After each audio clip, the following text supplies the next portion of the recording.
Hello students. बच्चों, आज हम लोगों को जो टॉपिक डिस्कस करना है वो है syntax directed definition. Basically syntax directed definition क्या चीज़ है, इसकी क्या यूटिलाइजेशन है कंपाइलर डिज़ाइन में, आज हम लोगों को यही डिस्कस करना है। इस टॉपिक पे हम चलें उसके पहले कुछ प्रीवियस टॉपिक पे जो हम लोग ने अभी तक पढ़ रखे हैं उस पर डिस्कशन करेंगे और फिर सिंटैक्स डायरेक्टेड डेफिनेशन और सिमेंटिक एनालिसिस पे डिस्कशन करेंगे। तो आज का जो टॉपिक जो हम लोगों को डिस्कस करना है वो है, अभी तक जितना भी स्टडी हम लोगों ने कर रखा है उसके बारे में थोड़ी सी एक कह सकते हैं हम लोग, एक रिकैप कह लीजिए या आप कह लीजिए कि जितना भी था हम लोगों ने पढ़ा उसका एक रिवीजन कह लीजिए। तो थोड़ा सा एक बैकग्राउंड स्टडी करेंगे, देन सिमेंटिक एनालिसिस के रूल्स एंड उसके रिस्पॉन्सिबिलिटीज़ के बारे में डिस्कशन करेंगे। फिर सिंटैक्स डायरेक्टेड डेफिनेशन क्या टर्म है, इसका क्या यूज़ है आपके कंपाइलर कंस्ट्रक्शन में, ये चीज़ समझेंगे। कितने तरह के सिंटैक्स डेफिनेशन होते हैं ये, उसके कुछ टर्मिनोलॉजी है जैसे S attributed, L attributed, SDT यानी टाइप ऑफ एसडीटीज को भी हम लोग डिस्कस करेंगे और फिर इसका कुछ इंप्लीमेंटेशन एग्जांपल्स के साथ समझेंगे। तो सबसे पहले बच्चों, अभी तक जो हम लोगों ने पढ़ा है उसको देखिए। हमारे पास अभी तक हमने तीन फेजेस के बारे में पढ़ रखा है, जिसमें पहला था हम लोगों का लेक्सिकल एनालाइजर। लेक्सिकल एनालाइजर में क्या होता था, लेक्सिकल एनालाइजर में हमारे पास जो हाई लेवल का या कहते हैं प्योर हाई लेवल का एक सोर्स प्रोग्राम था। उस प्योर हाई लेवल के सोर्स प्रोग्राम से को स्कैन किया। स्कैन करने के बाद जितने भी हमारे टोकन हमको मिलते गए, उन सभी टोकन्स को वो जनरेट करके पार्सर के पास ट्रांसफर करता गया वाया सिंबल टेबल। यानी जो भी टोकन्स हमारे पास आए, उन टोकन्स को सिंबल टेबल में स्टोर किया और पार्सर ने उसी टोकन्स को सिंबल टेबल से जब जरूरत पड़ी उसने फेच कर लिया।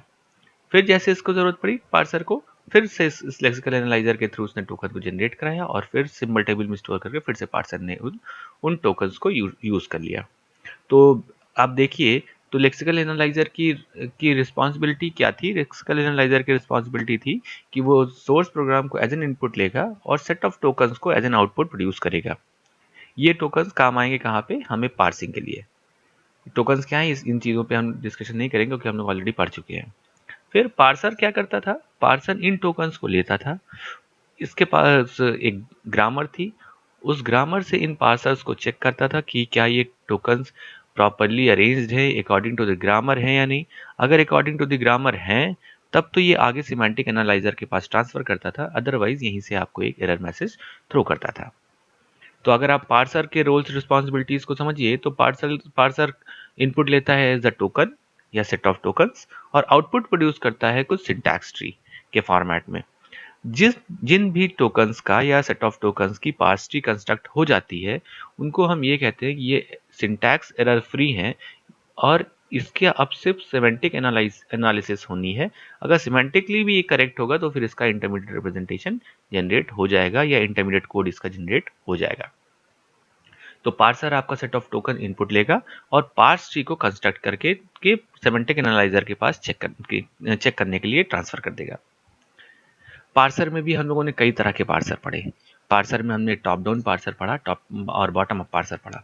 टॉप डाउन पार्सर की भी कई वैरायटी हमने पढ़ी। हमने रिकर्सिव डिसेंट और LL1 या प्रेडिक्टिव पार्सिंग पढ़ी। इसके बाद हमने बॉटम अप पार्सर पढ़ा जिसमें ऑपरेटर प्रेसिडेंस पार्सर और LR पार्सर्स के बारे में पढ़ा। LR पार्सर्स में भी डिफरेंट डिफरेंट LR पार्सर्स के बारे में डिस्कस किया। बेसिकली पार्सिंग का आउटपुट कोई भी पार्सर हो एक ही होगा, या तो स्ट्रिंग एक्सेप्ट होगी या तो रिजेक्ट होगी। और अगर एक्सेप्ट होगी तो उसकी पार्स ट्री कंस्ट्रक्ट हो जाएगी और अगर रिजेक्ट होती है तो वो एरर हैंडलर के पास ट्रांसफर हो जाएगी और एरर हैंडलर इसकी रिपोर्ट एडमिनिस्ट्रेटर या प्रोग्रामर को ट्रांसफर करेगा। तो पार्सर, डिफरेंट डिफरेंट पार्सर्स के अलग अलग एल्गोरिदम थी, अलग अलग पार्सिंग ट्री कंस्ट्रक्शन का मेथड था। ठीक, तो पार्सर अभी हम लोगों ने कंप्लीट किया था। नेक्स्ट हम लोगों का जो जो टॉपिक डिस्कस करना है वो है semantic analyser. Basically semantic analyser में क्या काम होगा। सिमेंटिक एनालिसिस में, जैसे मैंने क्लास में डिस्कस किया था कि सिमेंटिक एनालिसिस का काम क्या है, सिंटैक्स एनालिसिस से जो पार्स ट्री कंस्ट्रक्ट होकर के आई है उस पार्स ट्री को वेरीफाई करना कि क्या ये पार्स ट्री करेक्ट है या नहीं करेक्ट है। याद करिए, अगर मैंने आपको क्लास का कुछ टॉपिक याद हो तो मैंने लिखा था ही बॉय इज अ, तो he is a correct token, boy is a correct token, is a correct token and is a also a correct token. क्या ये ग्रामर के अकॉर्डिंग है? आपने कहा था नहीं सर ये ग्रामर के अकॉर्डिंग नहीं है। ग्रामर क्या कह रही है? ग्रामर कह रही है कि नहीं ऐसे नहीं, ये ही इज अ बॉय लिखा होना चाहिए था। तो आपने वहां पे सिंटैक्स के अकॉर्डिंग आपने यहाँ पे एरर मैसेज थ्रो कर दिया था। अब जरा समझिए, अगर हम प्रोग्रामिंग के टर्म में समझे, हमने लिखा INT x सेमीकोलन, तो क्या INT x सेमीकोलन की जो लाइन है ये करेक्ट है या नहीं करेक्ट है? तो आप जरा समझिए, तो INT is a data type, x is a variable and semicolon is a and delimiter. ठीक, सिंटैक्स भी सही है क्योंकि ग्रामर कहता है कि एक वेरिएबल डिक्लेयर होने से पहले, एक वेरिएबल डिफाइन होने से पहले उसको डिक्लेयर होना चाहिए। तो वेरिएबल आपने डिक्लेयर कर दिया with the data type of integer type, और उसके बाद उसको एंड कर दिया सेमीकोलन से, तो प्रॉपर्ली डिफाइंड है। अब अगर x इक्वल आपने लिख दिया x equal Ram, now x is a integer data type, x is a variable of integer data type in nature, और उसमें वैल्यू हम कैसे स्टोर कर रहे हैं? वैल्यू स्टोर कर रहे हैं हम स्ट्रिंग टाइप की। तो क्या ये करेक्ट है? आपसे अगर मैं पूछूं तो कहोगे नहीं सर ये करेक्ट नहीं है, क्योंकि x इंटीजर है तो वैल्यूज भी आपकी इंटीजर आनी चाहिए। लेकिन क्या ये ग्रामर या सिंटैक्स के अकॉर्डिंग करेक्ट है? तो सिंटैक्स के अकॉर्डिंग करेक्ट है। क्यों करेक्ट है? क्योंकि सिंटैक्स कहता है वैल्यू स्टोर करने के लिए किसी भी वेरिएबल में आपको सबसे पहले वो वेरिएबल डिफाइंड होना चाहिए, जो कि आपने डिफाइन और डिक्लेयर कर रखा है। उसके बाद उस वेरिएबल में वैल्यू स्टोर करने के लिए आपके पास एक असाइनमेंट ऑपरेटर लगा होना चाहिए, वो आपने इक्वल साइन से लगा दिया है। इसके बाद उसमें वैल्यू होनी चाहिए, आपने वहां वैल्यू लिख दी है राम। लास्ट में सेमीकोलन भी लगा है, इसका मतलब ये सिंटैक्टिकली करेक्ट है। लेकिन क्या सही है? नहीं, ये सिंटैक्टिकली करेक्ट नहीं है, और ये आपका सिमेंटिकली रॉन्ग है। ये सिमेंटिकली आपका रॉन्ग है।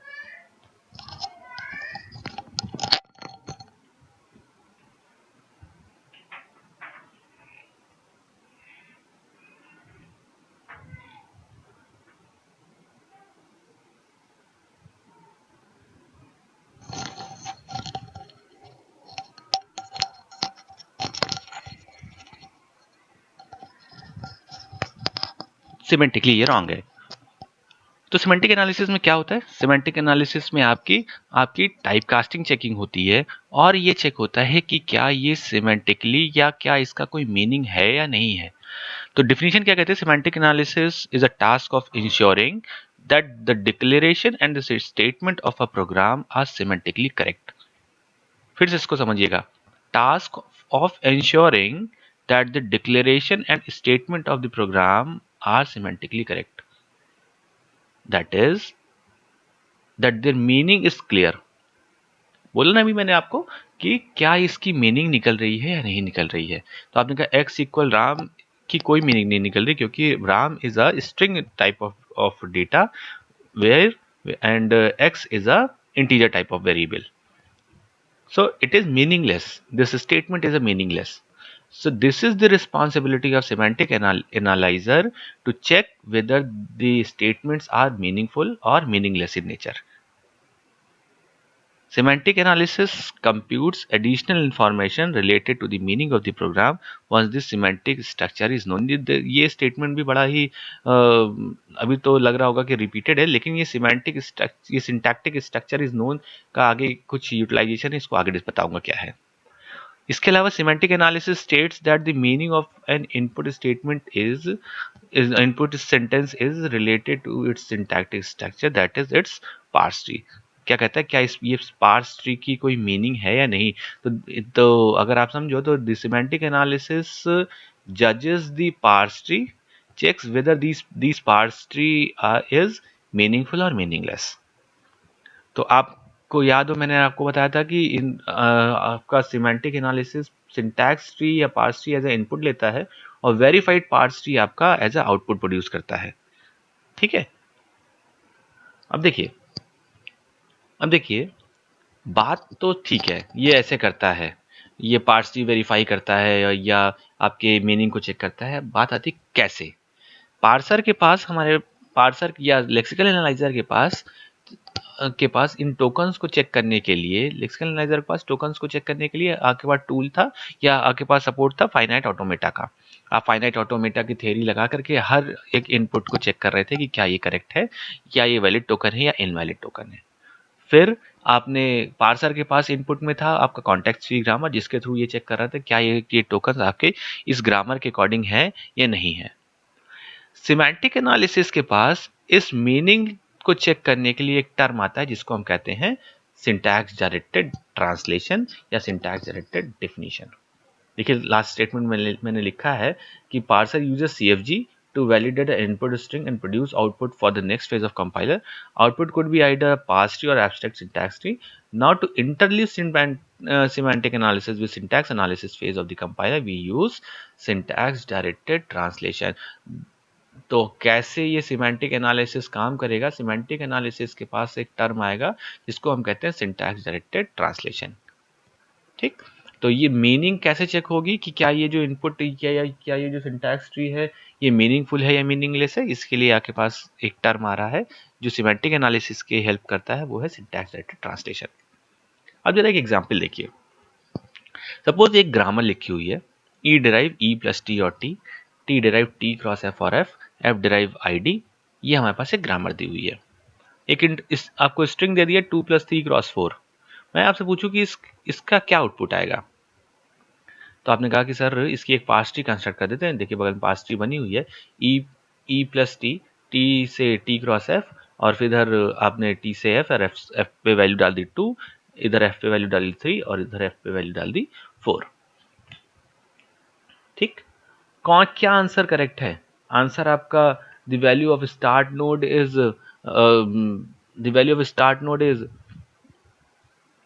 इज 14।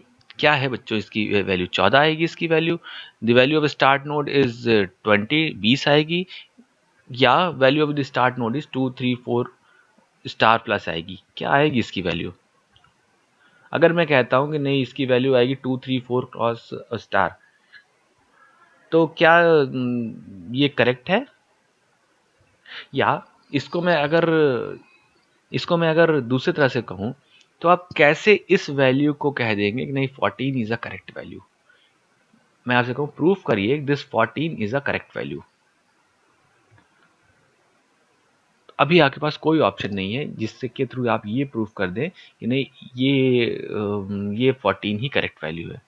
मैं कह रहा हूं दिस, ये जो स्टार बना हुआ है दिस स्टार, इस स्टार का मतलब है माइनस और इस प्लस का मतलब है स्टार, फिर तो वैल्यू चेंज हो जाएगी ना। तो अभी तक हमारे पास कोई भी ऐसा सेक्शन नहीं है जो इस 14 की वैल्यू को जज कर ले। ठीक, अब देखिए इसमें हमने क्या ऐड किया, इसमें हमने कुछ चीजें ऐड कर दी जो आपको डिफाइन कर रहा है कि इस ई प्लस टी की क्या मतलब है, ई डिराइव टी का क्या मतलब है, टी क्रॉस एफ का क्या मतलब है, ये डिफाइन कर रहा है। अब देखिए यहाँ पे आपने लिखा E tense to E plus T, ये आपकी ग्रामर थी, और इसके आगे आपने कुछ यहाँ पे कुछ स्टेटमेंट और लिख दिया। क्या लिखा है कि the value of E is equal to the value of E plus the value of T. The value of t is equal to the value of e. The value of t cross f is equal to the value of t. The value of f is transferred to the value of t, and the value of id is the value of f. अब इसका क्या मतलब हो रहा है कि इस plus का काम दो दो आपकी वैल्यूज को ऐड करने का है, इस स्टार का काम दो वैल्यूज के मल्टीप्लिकेशन का है। तो अब अगर आप इसी को देखिए, इसी प्रीवियस एग्जाम्पल को ही देखिए, तो यहाँ पे अब हमें डिफाइंड हो गया कि इस स्टार का काम क्या है। इस स्टार का काम है मल्टीप्लाई करने का, और इस प्लस का काम क्या है, इस प्लस का काम है जोड़ने का या एडिशन करने का। ठीक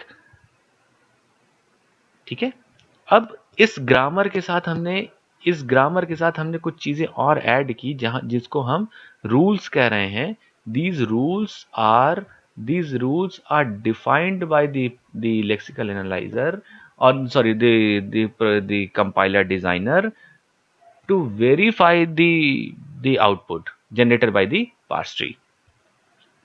फिर से बता रहा हूं बच्चों, ये रूल्स हैं जो कि कंपाइलर डिजाइनर डिजाइन करता है, बताता है, जो वेरीफाई करता है आपके सिंटैक्स ट्री या पार्स ट्री को। तो अब एक बात समझ में आ रही है कि सिर्फ ग्रामर से हमारा आउटपुट जनरेट नहीं होगा, या हम अपने आउटपुट को, या जो आउटपुट हमारा पार्सर जनरेट कर रहा है उसको हम वेरीफाई नहीं कर सकते। इस ग्रामर के साथ सेट ऑफ रूल्स होंगे, जिन रूल्स के थ्रू ही हम कहेंगे कि नहीं ये वैल्यू करेक्ट होगी या ये वैल्यू इनकरेक्ट होगी। These set of rules are known as syntax directed translation। ये बच्चों, this set of rules और आपके कंपाइल आपके सेमेंटिक एनालिसिस में कैसे इसको दूसरे में बताऊं तो आपका सेमेंटिक एनालिसिस कैसे वैल्यूज को कैसे चेक करेगा कि ये सही है या इनकरेक्ट है, पार्स ट्री आपकी करेक्ट बनी है या इनकरेक्ट पार्स ट्री है। इसको चेक करने के लिए इसके पास सिंटैक्स डायरेक्टेड ट्रांसलेशन का ऑप्शन है, जिसके थ्रू ये आपके इस पार्स ट्री को वेरीफाई कर रहा है। कैसे कर रहा है? ग्रामर के थ्रू हम पार्स ट्री तो जनरेट कर सकते हैं, लेकिन इस पार्स ट्री की क्या मीनिंग है ये बताने के लिए हमें उसके साथ कुछ रूल्स को एसोसिएट करना होगा। The combination of this grammar and this rules are known as syntax directed translation. ठीक है, ठीक। देखिए अब इसको स्टेटमेंट में लिखा हुआ है, the syntax directed translation are augmented rules to the grammar that facilitate semantic analysis. In syntax-directed translation, along with the grammar, we associate some informal notation, and these notations are called as semantic rules. So we can say that the grammar plus semantic rule is equal to syntax-directed translation. अब हमें पता चल गया कि this E derive E plus T का क्या मतलब है। इसका मतलब ये है कि value of E and the value of T will be added and the value is transferred to the value of E. ठीक, यानी ई और टी की वैल्यू को आपस में जोड़ देंगे और जो रिजल्ट आएगा उसको हम ई में ट्रांसफर कर देंगे। This is the meaning of this statement. ठीक है, तो सिर्फ ग्रामर से हमने सिंटैक्स तो बना लिया, लेकिन इसका क्या मतलब आ रहा है ये बताएगा इसका semantic rules, and the combination of both the grammar and the semantic rules are known as syntax directed translation. अब बात आती है कि व्हाट इज दिस, ये वैल्यू क्या है, this VAL, what is this VAL? This VAL is nothing but the attribute. This is known as attribute. तो आप एक तरीके से ये भी कह सकते हैं, the semantic rules contains some attributes, or based on those attributes we define the meaning of the grammar. With the help of these attributes we define the meaning of the grammars, and the combination of these attributes or the semantic rules and the grammar are known as syntax directed translation. In the semantic rules, attribute VAL and the attribute may hold anything like a string, number, memory location, and a complex record. This attribute can hold any kind of values, like a string, a numeric value, some memory location, or any complex record. Now, how many types of these attributes are? कितने तरह के बच्चों ये attribute होते हैं? The attributes are of two types. पहला synthesized attribute और दूसरा इनहेरिटेड एट्रीब्यूट। सिंथेसाइज्ड एट्रीब्यूट में क्या है? An attribute is synthesized if its value is computed from the attributed value of the children of that node. समझिए बच्चों, अगर ए derive BC है, अगर ए की वैल्यू, if the value of A is dependent on the value of B और the value of C, अगर हम ए की वैल्यू जनरेट कर रहे हैं, कंप्यूट कर रहे हैं with the help of B या with the help of C, तो this A is a synthesized attribute. ठीक, तो ऐसे एट्रीब्यूट जिसमें पेरेंट नोड की वैल्यू उसके चाइल्ड नोड के थ्रू जनरेट होती है या कैलकुलेट होती है, इस तरह के एट्रीब्यूट को हम क्या कहते हैं? इस तरह के एट्रीब्यूट को हम सिंथेसाइज्ड एट्रीब्यूट कहते हैं। इनहेरिटेड एट्रीब्यूट क्या है? An attribute at a node is inherited if its value is computed from the attributed value at the sibling or the parent of that node in the parse tree. देखिए, let's say A derived BC is a production of the grammar and B's attributed value, अब B की value बच्चों calculate हो रही है या तो C से और या तो A से। ठीक, तो this B is a inherited attribute। ठीक, अगर किसी एट्रीब्यूट की वैल्यू अपने सिबलिंग से या उसके पेरेंट नोड से कैलकुलेट हो रही होगी, then that attribute is known as inherited attribute. और ऐसे एट्रीब्यूट जिसमें जिसकी वैल्यू, जिसमें पेरेंट की वैल्यू कैलकुलेट हो रही होगी इसके चाइल्ड से, that attributes are known as synthesized attribute. अब एसडीटी के टाइप क्या है? दो तरह की एसडीटी होती है बच्चों, एक होती है एस एट्रीब्यूटेड एसडीटी और एक होती है एल एट्रीब्यूटेड एसडीटी। ठीक, एस एट्रीब्यूटेड एसडीटी का मतलब क्या है? एस, जनरली एस का कोई वैसा मीनिंग नहीं है, कोई डिक्शनरी मीनिंग नहीं है। एस बोलते हैं स्ट्रिक्ट एसडीटी है। ठीक है, तो इस एसडीटी का क्या, कैसे हम आइडेंटिफाई करेंगे? दो तरह की एसडीटी है, एक है S attributed. If an SDT uses only synthesized attribute, it is called as S attributed SDT. ऐसी एसडीटी, ऐसा सिंटैक्स डायरेक्टेड ट्रांसलेशन जिसमें सिर्फ और सिर्फ आपके सिंथेसाइज्ड एट्रीब्यूट ही होंगे, वो आपकी एस एट्रीब्यूटेड एसडीटी की कैटेगरी में आएगी। ठीक है, ऐसे फिर से बोल रहा हूँ, ऐसे एसडीटी जिसमें जितने भी एट्रीब्यूट होंगे वो सारे सिंथेसाइज एट्रीब्यूट होंगे, यानी पेरेंट की वैल्यू चाइल्ड से कैलकुलेट हो रही होगी, तो वो एसडीटी आपकी एस एट्रीब्यूटेड एसडीटी की कैटेगरी में आएगी। As attributed SDTs are evaluated in bottom up parsing as the value of parent node dependent upon the value of the child node। जैसे भाई बॉटम अप ही होगी क्योंकि ऊपर चाइल्ड की कोई वैल्यू ही नहीं, जब तक उसके चाइल्ड की वैल्यू नहीं कैलकुलेट होगी तब तक पेरेंट की वैल्यू आएगी नहीं। इसलिए यहाँ पे जो भी ये होगी ये आपके बॉटम अप पार्सिंग में यूज होगी, ये एसडीटी आपकी बॉटम अप पार्सिंग में यूज होगी। एक और पॉइंट लिखा हुआ है, semantic actions are placed in right most place of the RHS. जो सिमेंटिक एक्शंस आ रहे हैं आपके बच्चों, वो आपके सारे के सारे राइट मोस्ट, यानी जैसे आप ये देख रहे हैं ना, इस जगह पे सारे राइट मोस्ट पोर्शन पे लिखे हुए आ रहे हैं, यहाँ पे एकदम राइट मोस्ट डायरेक्शन में लिखे हुए आ रहे हैं। तो इसमें आपका एस एट्रीब्यूटेड में जितने भी आपके रूल्स लिखे होंगे वो सारे के सारे आपके राइट मोस्ट पोजीशन पे लिखे हुए होंगे। ठीक, तो तीन तीन पॉइंट से हम एसडीटी को आइडेंटिफाई कर रहे हैं। एस एट्रीब्यूटेड में क्या क्या हो रहा है, इसमें सिर्फ और सिर्फ सिंथेसाइज एट्रीब्यूट होंगे, बॉटम अप पार्सिंग में यूज होगा, और इसमें जितने भी हम एक्शंस डिफाइन करेंगे वो सबसे राइट मोस्ट प्लेस पे डिफाइन करेंगे। एल एट्रीब्यूटेड एसडीटी में क्या होगा बच्चों? एल एट्रीब्यूटेड एसडीटी में if an SDT uses both, अब इसमें दोनों ही तरह के एट्रीब्यूट होंगे, सिंथेसाइज एट्रीब्यूट भी होंगे और इनहेरिटेड एट्रीब्यूट भी। सिर्फ रेस्ट्रिक्शन क्या होगी, that the inherited attribute can inherit value from left sibling only. अपने लेफ्ट वाले से ही ये डेटा आइडेंटिफाई कर सकता है, राइट से नहीं। ठीक, इट इज कॉल्ड एज, इसीलिए इसको एल एट्रीब्यूटेड बोलते हैं। here L is known as left, it inherited the value from the left siblings only, that is why it is known as L attributed। Attribute in L attributed SDTs are evaluated from depth first, left to right। अब ये L attributed SDT हमारी ज़्यादा हम use करते हैं जब हम top down parsing use कर रहे होते हैं। इसमें जो लास्ट पॉइंट लिखा हुआ वो ये लिखा हुआ है, semantic actions are placed anywhere in the RHS. देखो आरएचएस में अभी एस एट्रीब्यूटेड क्या हमको रिस्ट्रिक्ट है कि नहीं भाई, हम सबसे राइट मोस्ट प्लेस पे लिखेंगे, जबकि एल एट्रीब्यूटेड हम ऐसे भी लिख सकते हैं, E derive the value of E equal value of E plus T then E plus T.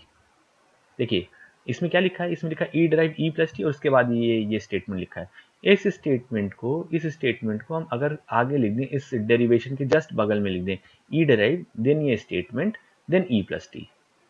ठीक, इस तरह से भी हम लिख सकते हैं। ठीक, ये एस एट्रीब्यूटेड में नहीं लिख सकते, जबकि एल एट्रीब्यूटेड में ये हम लिख सकते हैं। कहीं पे भी हम इस एसडीटी के बारे में इस एसडीटी को डिफाइन कर सकते हैं। ठीक है, अब देखो एक एग्जांपल से समझो, A derive X Y Z. ठीक है, the value of Y is equal to the value of A, the value of Y is equal to the value of X, the value of Y is the value of Z, the value of Y is equal to the value of Z. अभी क्या ये S attributed SDT है? क्या ये L attributed SDT है? कैसी है? देखिए, value of Y, this value of Y is equal to the value of A. हाँ, यहां से तो है, क्योंकि ये बोलता है एल एट्रीब्यूटेड में बोलता है या तो आपका लेफ्ट सिबलिंग से हो या तो अपने पेरेंट से हो। तो हाँ, ये है, इस जगह से तो है।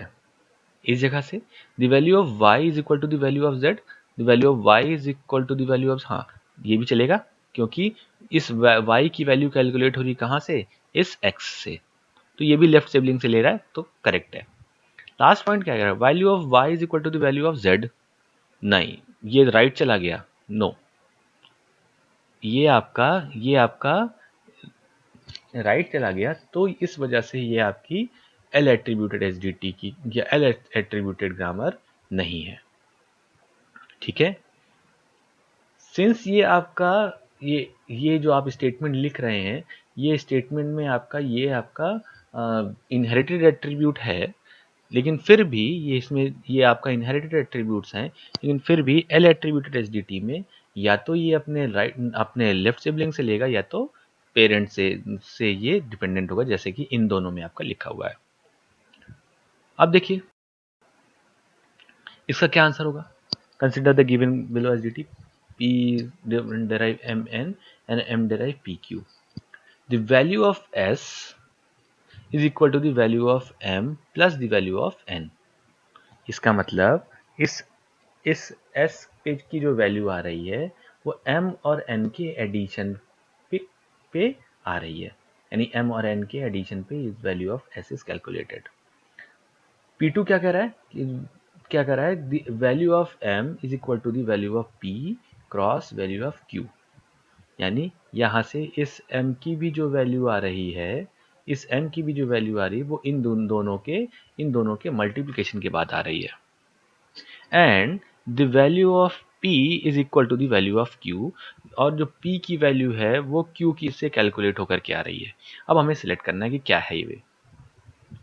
पहली बात तो ऊपर वाला देखिए, m और n से जनरेट होकर के s पे आ रही है, क्या रहा है बोथ, कौन सा ऑप्शन करेक्ट है, देखिए both p1 and p2 are s attributed, क्या है, नहीं है। क्यों नहीं है, क्योंकि p1 and p2 are s attributed, इस s की वैल्यू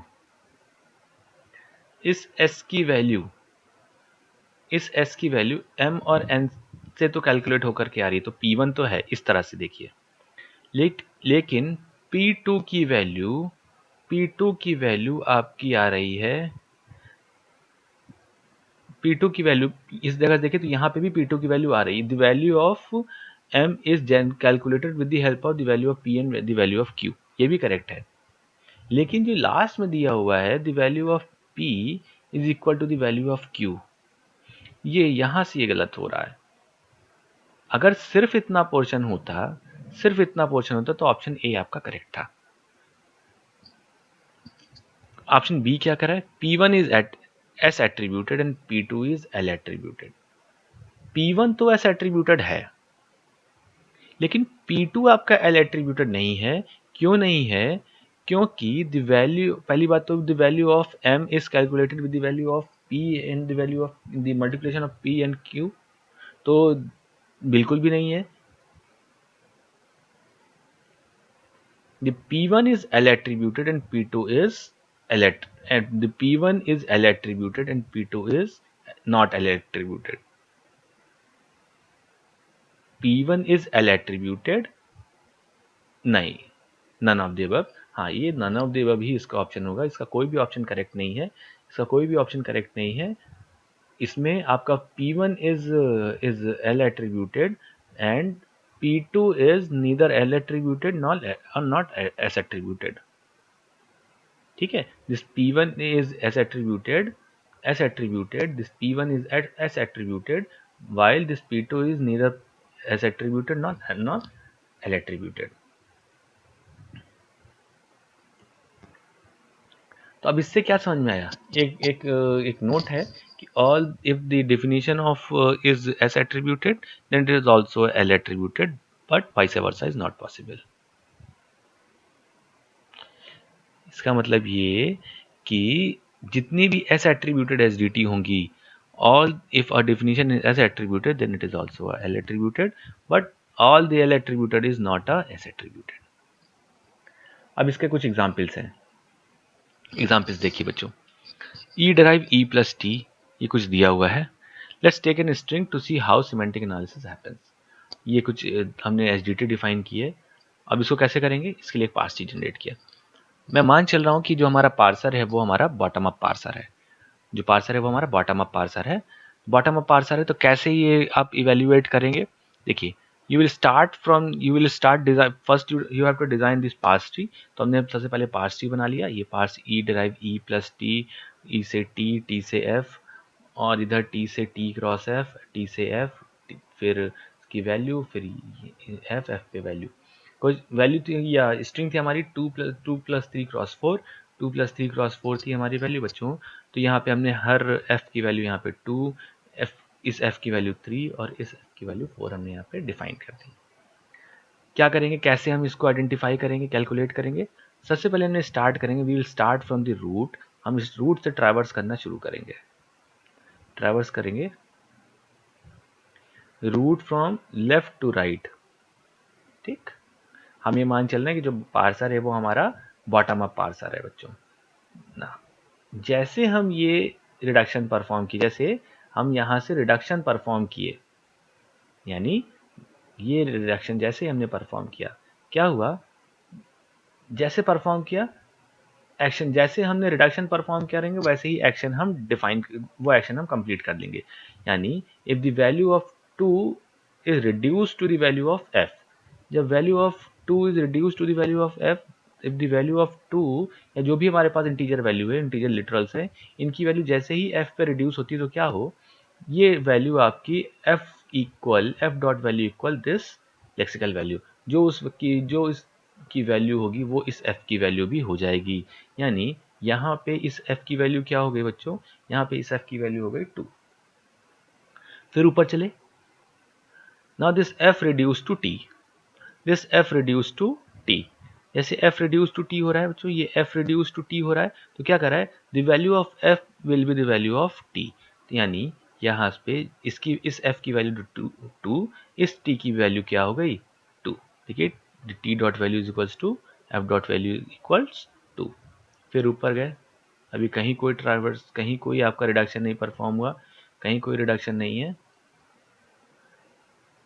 फिर ये रिडक्शन आपने परफॉर्म किया, जैसे रिडक्शन परफॉर्म किया तो इंटीजर लिटरल है, ये रिड्यूस टू एफ होगा, जब ये रिड्यूस टू एफ होगा तो इस लिटरल की वैल्यू इस इंटीजर वैल्यू, ये इंटीजर वैल्यू इस एफ की वैल्यू हो जाएगी, ऐसा आपने इस एसटीटी में डिफाइन कर रखा है। इस एफ की वैल्यू, इस एफ की वैल्यू बच्चों, आप इस एफ की वैल्यू आपकी यही हो जाएगी जो आपने लिटरल की वैल्यू थी, तो यानी इस एफ की वैल्यू कितनी हो गई 3। फिर आगे बढ़े, now f reduce to t, जब f रिड्यूस टू t हो रहा है, जब f रिड्यूस टू t हो रहा है तो क्या एक्शन परफॉर्म हो रहा है, the value of f will be the value of t, तो इस t की वैल्यू कितनी हो गई 3। फिर ऊपर से गए, यहाँ से इस f की वैल्यू 4 हो जाएगी। फिर रिड्यूस टू, जैसे ही यहाँ पे आप यहाँ पे कर रहे हैं बच्चों, जैसे ये रिड्यूस किया तो क्या होगा, t cross f reduce to t, जब t cross f reduce to t है, t cross f reduce to t है, तो the value of t multiplied with the value of f and the resultant will be stored to the value of t। तो यहाँ पे इन दोनों का जो भी मल्टीप्लिकेशन होगा, इसका जो भी रिजल्ट होगा वो इस t की वैल्यू, इस t का रिजल्ट हो जाएगा। यानी the t dot value is equals to t dot value cross f dot value. तो इस t की वैल्यू थी यहाँ पे 3, इस f की वैल्यू यहाँ थी 4, तो 3 क्रॉस 4 इज इक्वल्स टू 12 और ये वैल्यू आपकी यहाँ पे आ गई।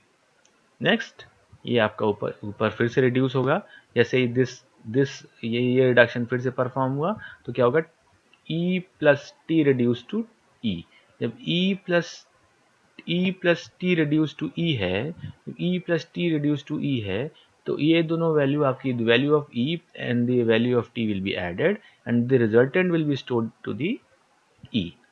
इन ये दोनों वैल्यू आपकी ऐड हो जाएगी और ऐड होकर के जो वैल्यू होगी वो इस e की वैल्यू हो जाएगी। यहाँ पे आपका 2 था, यहाँ पे आपका 12 था, ये दोनों जुड़ जाएगा और जुड़ करके आपका 14 रिजल्ट आ रहा है। ये इतना काम करने के पीछे का एक्शन समझिए बच्चों। आपके पास ये ग्रामर थी और ये इनपुट था।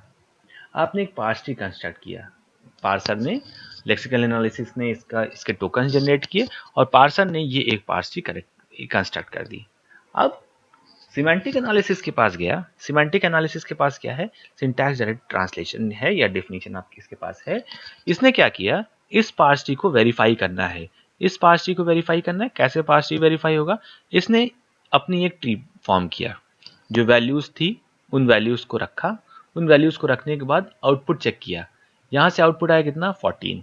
अगर इस पार्स ट्री से भी आउटपुट आपका आता है कितना 14, अगर इस पार्स ट्री पे भी सेम एक्शन परफॉर्म करने के बाद आउटपुट आता है आपका कितना 14, इसका मतलब ये जो पार्स ट्री आपने यहाँ जो पार्सर ने कंस्ट्रक्ट करी थी ये आपकी ओके है और मीनिंगफुल है, और इसको आगे इसका इंटरमीडिएट कोड आप जनरेट कर दीजिए।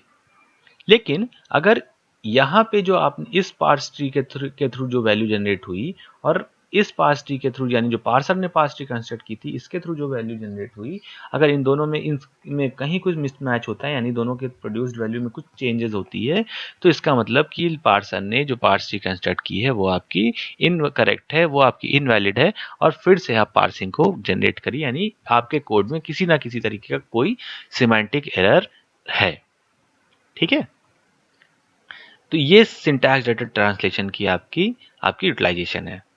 चलिए एक और एग्जांपल करते हैं।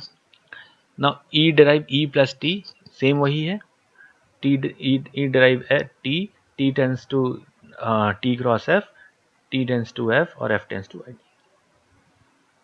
जब E plus T reduce to T हो, जब E plus T reduce to E होगा तो आपका क्या एक्शन परफॉर्म होगा? प्लस प्रिंट कर दीजिए। जब T cross F reduce to T होगा तो आप स्टार प्रिंट कर दीजिए और आईडी की वैल्यू एफ में रिड्यूस कर दीजिए।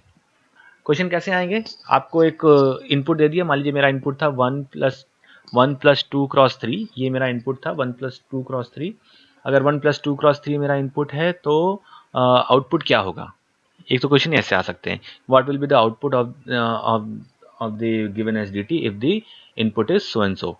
तो इनपुट है हमारा क्या? 1+2 क्रॉस 3।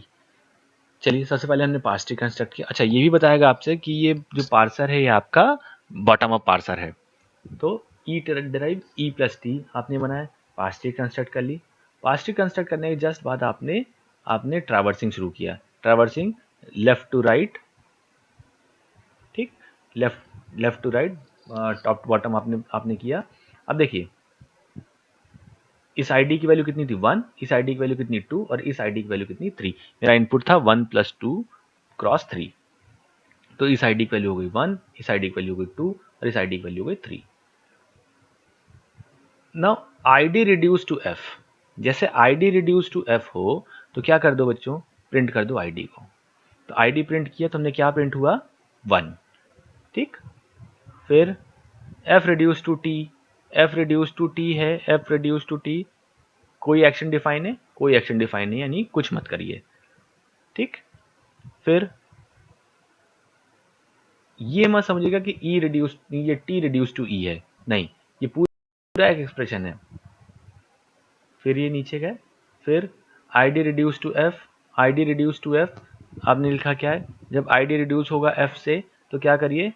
प्रिंट आईडी, आईडी की वैल्यू यहाँ कितनी है 2, तो यहाँ पे आपने क्या प्रिंट कर दिया? 2।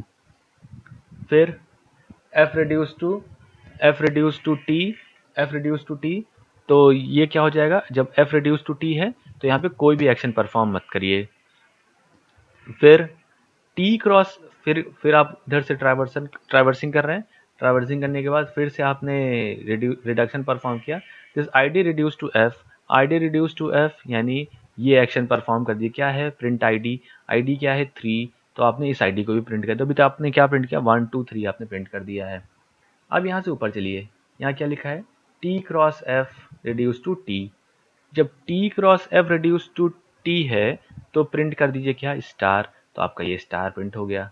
देन यहाँ से फिर आप ऊपर गए तो E plus T reduce to E, E plus T reduce to E है तो क्या कर दीजिए? प्रिंट प्लस, तो आपने यहाँ से प्लस को प्रिंट कर दिया।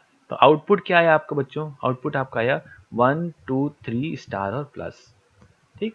आपने कितने रिड्यूस मूव परफॉर्म किए ये काउंट कर लीजिए, तो एक आपने यहाँ परफॉर्म किया, एक आपने यहाँ परफॉर्म किया, आप काउंट कर लीजिए। यहाँ देखिए नंबरिंग लिखी हुई है, इस हिसाब से आपने 8 रिड्यूस मूव आपने यहाँ पे परफॉर्म किए हुए हैं, ठीक।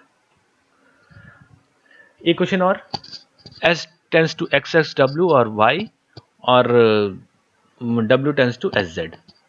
जब S tends to XS W होगा तो आप प्रिंट कर देंगे 1, जब s टेंस टू y होगा यानी y रिड्यूस टू s होगा तो आप प्रिंट कर देंगे 2, और जब sz रिड्यूस टू w होगा तो आप प्रिंट कर देंगे 3। अगर इनपुट है हमारा x x x x y z z, तो हमें आउटपुट बताना है कि इसका आउटपुट क्या है। पार्सर कौन सा बच्चों? पार्सर हमारा बॉटम अप पार्सर है। सबसे पहले हमने इसका ट्री कंस्ट्रक्ट कर लिया, तो एक्स एक्स डब्ल्यू ये हमने ट्री कंस्ट्रक्ट कर लिया। ट्री कंस्ट्रक्ट करने के बाद हमने परफॉर्म किया रिड्यूस मूव को, तो कोई रिड्यूस मूव नहीं, कोई रिड्यूस मूव नहीं, कोई रिड्यूस मूव नहीं, यहाँ पे पहला रिड्यूस मूव आया। क्या आया? y reduce to s। जब y रिड्यूस टू s हो, जब y रिड्यूस टू s हो तो क्या प्रिंट कर दीजिए? प्रिंट कर दीजिए 2, तो यहाँ पे आपने 2 लिख दिया। ठीक, फिर ये sz रिड्यूस टू w, जब sz रिड्यूस टू w हो तो क्या प्रिंट कर दीजिए? 3, तो यहाँ पे आपने 3 प्रिंट कर दिया। ठीक, फिर xxw रिड्यूस टू s हो, जब xsw रिड्यूस टू s हो तो क्या प्रिंट कर दीजिए? आप प्रिंट कर दीजिए 1, तो आपने ये 1 प्रिंट कर दिया। फिर आप ऊपर गए, sz रिड्यूस टू w हो, जब sz रिड्यूस टू w हो तो प्रिंट कर दीजिए 3, तो आपने ये 3 प्रिंट कर दिया। फिर ऊपर गए, फिर आपने xxw रिड्यूस टू s हो तो आपने क्या प्रिंट कर दिया? 1, तो आपने 2 3 1 3 1 आपने यहाँ पे प्रिंट कर दिया। तो इसका आउटपुट क्या आएगा बच्चों? इसका आउटपुट आएगा आपका 2 3 1 3 1। ठीक, अगर पार्सर हमारा टॉप डाउन पार्सर होता तब कैसे काम होगा? थोड़ा सा एल्गो में चेंज है, थोड़ा सा एल्गो में चेंज है, बस समझिएगा। अब जब अगर हमारा टॉप डाउन पार्सर है तो क्या होगा? इसमें क्वेश्चन ऐसे ही आएंगे, क्वेश्चन देगा आपसे, कहेगा कि इसका आउटपुट बता दीजिए, और अगर आपसे ये कहता है कि नंबर ऑफ रिड्यूस मूव भी बताइए, तब आप समझ जाइएगा कि पार्सर आपका बॉटम अप पार्सर ही है। तो जिस तरह से इधर आपने किया, आपने पहले ट्री जनरेट कर ली, फिर आपने रूट से स्टार्ट किया और आप डेप्थ तक गए, डेप्थ से आपने रिड्यूस मूव जैसे जैसे कर रहे हैं, क्या एक्शन परफॉर्म हो रहा है ये यहाँ पे लिखा हुआ है, इस एक्शन के अकॉर्डिंग आप आउटपुट जनरेट करते गए। लेकिन अगर पार्सर आपका टॉप डाउन है तो क्या है? अब एक काम करिए, अगर टॉप डाउन पार्सर है तो आप हर प्रोडक्शन का नंबर डिफाइन कर दीजिए। मान लेते हैं प्रोडक्शन नंबर 1, ये प्रोडक्शन नंबर 2, ये प्रोडक्शन नंबर 3 है। ठीक, ये प्रोडक्शन नंबर 1, ये प्रोडक्शन नंबर 2 और ये प्रोडक्शन नंबर 3 है। तो क्या कर लीजिए, आपने जैसे ट्री बनाया तो H derive x X W, ये कौन सा प्रोडक्शन नंबर था? ये 1 था, तो एक नोड और क्रिएट कर लीजिए और उस प्रोडक्शन नंबर को यहाँ पे मेंशन कर दीजिए। ठीक है, H derive x X W, और ये प्रोडक्शन नंबर यहाँ पे जो भी है, ये चूंकि ये था प्रोडक्शन नंबर 1 तो आपने यहाँ पे प्रोडक्शन नंबर 1 मेंशन कर दिया। W डिराइव एस जेड, तो ये कौन सा प्रोडक्शन नंबर था? ये प्रोडक्शन नंबर था आपका 3, तो ये आपने यहाँ पे प्रोडक्शन नंबर 3 मेंशन कर दिया। ठीक, फिर S tends to X X W, X tends to X S W, ये कौन सा प्रोडक्शन नंबर था? ये था आपका प्रोडक्शन नंबर 1, तो यहाँ पे आपने प्रोडक्शन नंबर 1 डिफाइन कर दिया। W derive S Z, W derive S Z, ये कौन सा प्रोडक्शन नंबर था? ये आपका 3, तो आपने यहाँ पे 3 मेंशन कर दिया। फिर S डिराइव वाई, ये आपका कौन सा प्रोडक्शन नंबर था? ये प्रोडक्शन नंबर 2 था, ये आपने ये मेंशन कर दिया। अब आप ट्रैवर्स करना शुरू करिए और जहां पे जो प्रोडक्शन नंबर मिलता जाए वो एक्शन आप परफॉर्म करते रहिए। कौन सा पहला मिला आपको? सबसे पहले मिला आपको प्रोडक्शन नंबर 2। प्रोडक्शन नंबर 2 क्या था? प्रोडक्शन नंबर 2 था आपका प्रिंट करिए 2 को, तो आपने 2 प्रिंट कर दिया। फिर ऊपर चल रहे हैं, क्या मिला आपको? 3। प्रोडक्शन नंबर 3, प्रोडक्शन नंबर 3 क्या था? प्रिंट कर दिए 3 को, तो 3 प्रिंट हो गया। फिर क्या आया? 1, प्रोडक्शन नंबर 1, प्रोडक्शन नंबर 1 क्या था?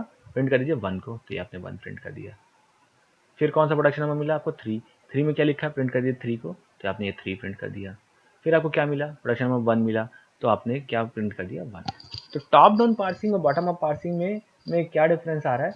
बॉटम अप पार्सिंग और टॉप डाउन पार्सिंग की एसडीटी परफॉर्म करने का, इंप्लीमेंट करने में सिर्फ एक ही चीज, एक ही आपका डिफरेंस है कि बॉटम अप पार्सिंग में नंबर ऑफ रिड्यूस मूव आप काउंट, जैसे जैसे आप रिडक्शन परफॉर्म करेंगे वो एक्शन आप डिफाइन कर देंगे।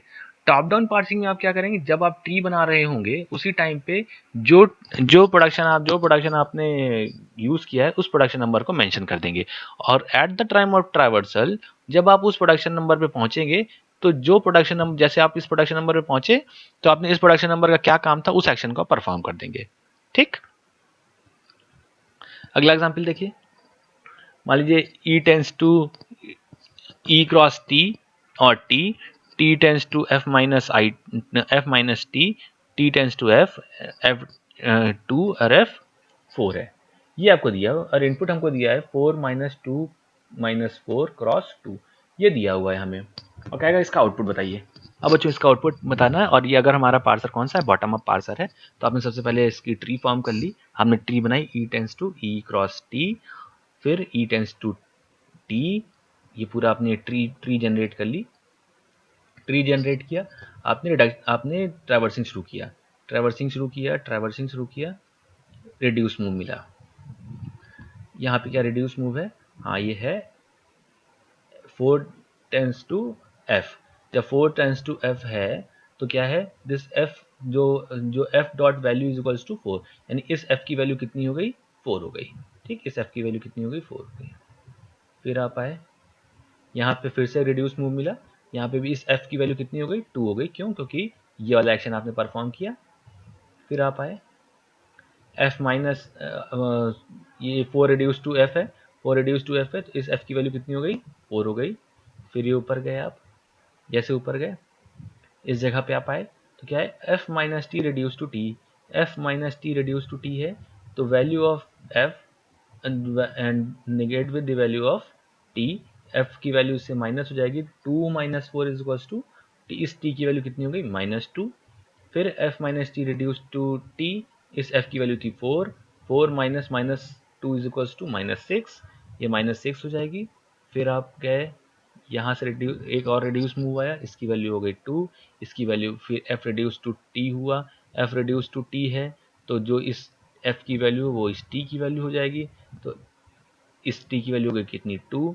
ई cross T is equals, E cross T reduce to E, तो क्या है इन दोनों का the value of E and the value of and t will be multiplied and the resultant will be stored to the value of e।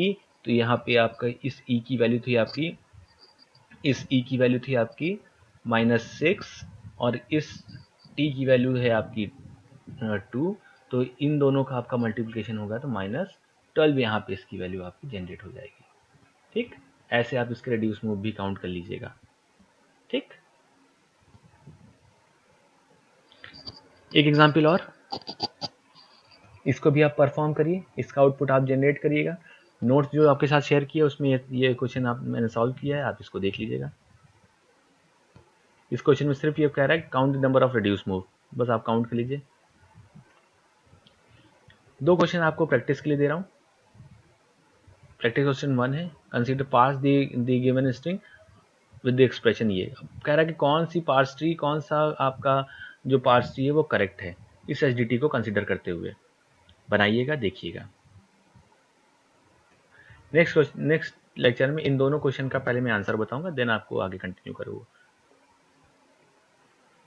Last, हर बार हम लोग एक term use कर रहे हैं, parse tree, syntax tree, parse tree, syntax tree, एक ही parse tree और syntax tree को हम एक ही तरह से ट्रीट कर रहे हैं। बेसिकली सिंटैक्स ट्री और पार्स ट्री अलग अलग चीज़ है, या हम एक तरीके से ये करें, पार्स ट्री का एक वेरिएंट है आपका सिंटैक्स ट्री।